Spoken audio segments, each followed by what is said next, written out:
திமுக திவாலாகி போச்சுங்க. இந்த ஆட்சி ஒழிஞ்சு போச்சு. இந்த ஆட்சி திருப்பி வராது மட்டும் இல்லை, இந்த ஆட்சி போச்சுன்னா இவங்க எல்லாம் சிறையில் தான் இருப்பாங்க. இந்த கொள்ளை கூட்டம் ஏற்கனவே வேற எதுவும் விஷயங்களை மறைக்கிறதுக்காக ஒரு டைவர்ஷன் பாலிடிக்ஸ் இந்த ஒரு டைவர்ஷனே இல்லைங்க.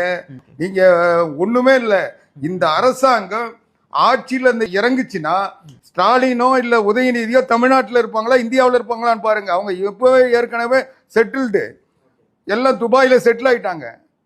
துபாயில் போய் அவங்கள உதயநிதி அவங்களுடைய தேவையானவங்கெல்லாம் கொண்டு போய் அங்கே இப்போ செட்டில் பண்ணிட்டு வந்துட்டாரு. அவங்க சொன்னாங்க கேரஸ் நடக்குதுன்னா அப்போ அங்கே என்ன பண்ணி வச்சிருப்பாரு. இன்னைக்கு அவங்க பொழுதுபோக்காக தான் இங்கே ஆட்சி நடத்திட்டு இருக்காங்களே தவிர உதயநிதிக்கு இருப்பிடம் துபாய் ஆகி போச்சு.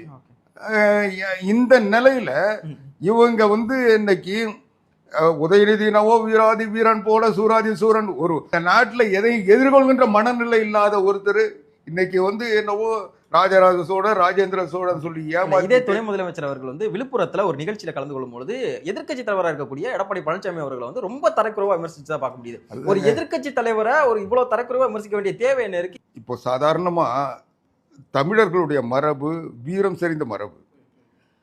ஒரு போர்க்களத்தில் போனால் கூட தனக்கு சமமான நிகரான தன்னை விட வீரமான ஒருத்தரோட போடுறத பெருமையாக கருதுவோம்.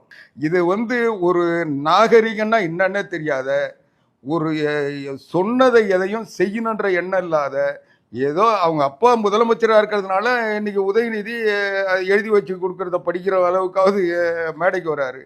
இல்லைன்னா இவருக்கு என்ன தகுதி இருக்கு?